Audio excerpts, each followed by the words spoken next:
Hello everyone, it's Paul Driscoll here, aka The Drisk, and today I want to talk about a real favourite game of mine called Blackhawk, or Blackthorne as it was known outside of Europe. Released in 1994 by developer Blizzard, who of course are better known today as the company behind World of Warcraft, Diablo and the recent Hearthstone game. But in 1994 they were only known as Silicon and Synapse, and a company who had done the quirky but well regarded platform puzzle game called Lost Vikings. And they also did the cool rock and roll racing game on the Super Nintendo. In 1994 they would change their name to Chaos Studios briefly for a few months, before quickly realising due to copyright issues they couldn't use that name. So they had a think and they came up with a much cooler sounding name, Blizzard Entertainment, which they've stuck with ever since.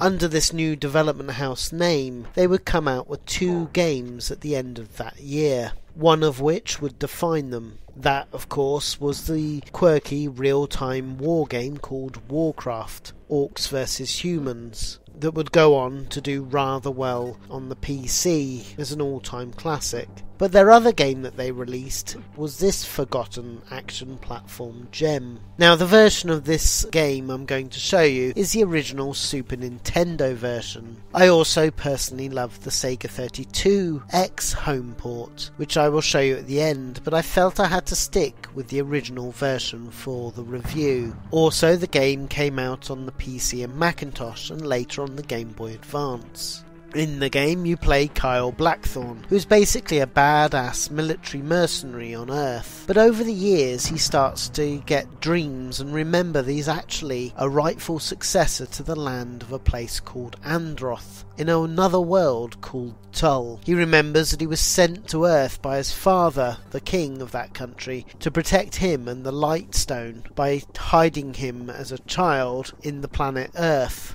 It's this Lightstone that stands between his lands being completely destroyed by another country called Kadrasul, which is run by the evil warrior Sariak, who has beaten and enslaved his lands in the meantime as he's looking for this Lightstone. Not being happy about that, Blackthorne finds his way home and goes on a quest to find the enemy's Darkstone and destroy it, thus defeating Sariak and freeing his people.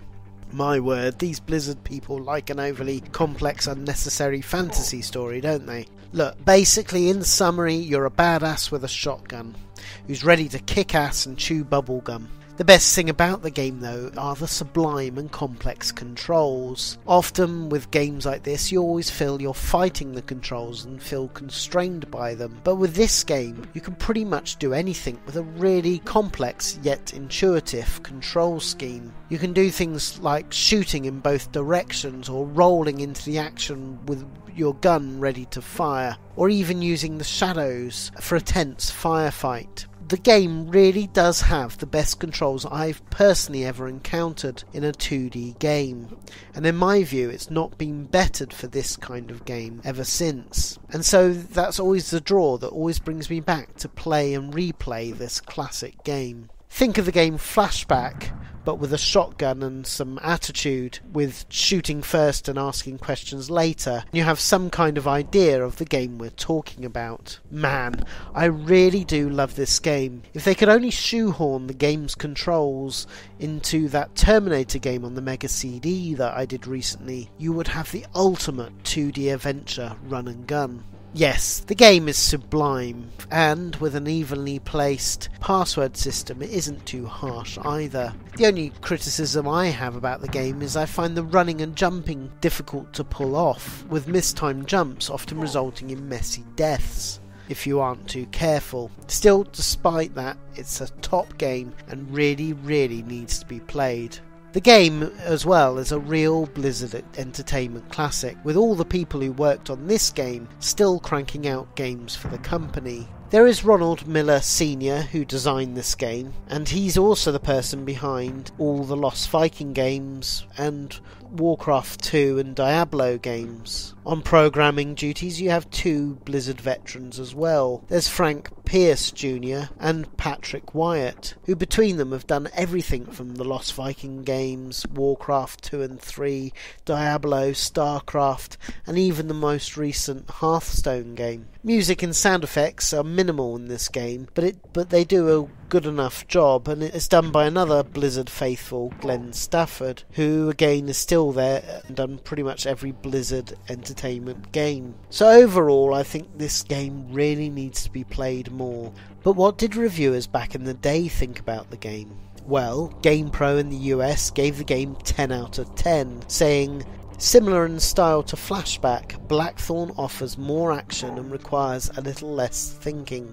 If you're a platform player, then Blackthorne will quench your thirst." Video Games and Computer Entertainment gave the game 90%, saying, "Put simply, Blackthorne rocks. The involving gameplay and intensely depicted violence makes this by far the best platform game I've played this year." Game Players gave the game 87%, saying, "If you enjoyed Prince of Persia, then you're going to enjoy seeing a great game taken to an even greater level. And if you haven't played Prince, then you're going to be really amazed at the concepts behind Blackthorne. So lock, load, and don't take any prisoners." Electronic Gaming Monthly gave it 80%, saying, "Blackthorne is one of the best action games to come around in quite some time. It's more or less a puzzle game too, with lots of brain power involved in solving its mysteries. It plays as well as it animates. Amazing. The dark mood of this cart is great, and blowing away the prisoners is a ghoulish treat. The game is a must-see. If you've ever wanted a game that's easy to get into, you'll like this one." Now, Superplay in the UK were less favourable with the game though, only giving it 76%, saying, "Two words, flashback and clone, demanding gun-toting fun while it lasts," except it doesn't.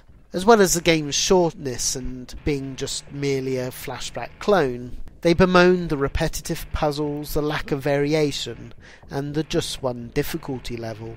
So there you go, in the main a set of positive reviews, apart from Superplay's review by Zai Nicholson, who, in my opinion, seems so in love with the game Flashback that he couldn't simply see past how different these games are. Anyway, let me show you what the other ports of the game are like.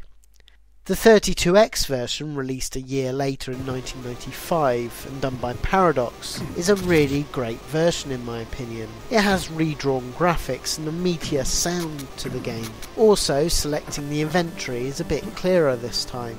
All in all, this is a real favourite port of mine, and it's often the one I always go to play. In 2003, Blizzard allowed another port to be released on the Game Boy Advance this time. It's an okay port, but you do get the feeling of it being rushed out and lazy. Just simply a version of the SNES game, as opposed to producing something with care. And to be honest, the control mapping in that doesn't feel as good as it does on the Super Nintendo. The game also got released on DOS and on the Macintosh. Now, I don't have those games to try per se. Well, I kind of do. You see, one of the things I love about Blizzard Entertainment is their genuine love for their own games and their generosity and genuine caring towards their fans and fellow gamers. You see, in 2013 they actually converted the DOS version of the game and also the Macintosh version of the game to work with modern PCs.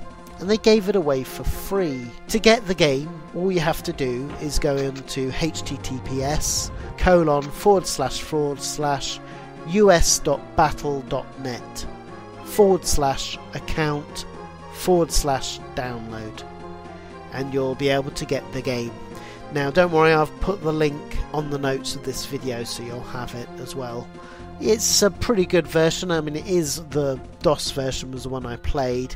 slightly weedier sounds and keyboard control, unfortunately. But hey, free is free, and it's a pretty solid version of the game. It also comes with a scan of the manual as well, so it's definitely worth your time for that alone. So there you go, a great game and one that needs to be played today. So until next time, see you later.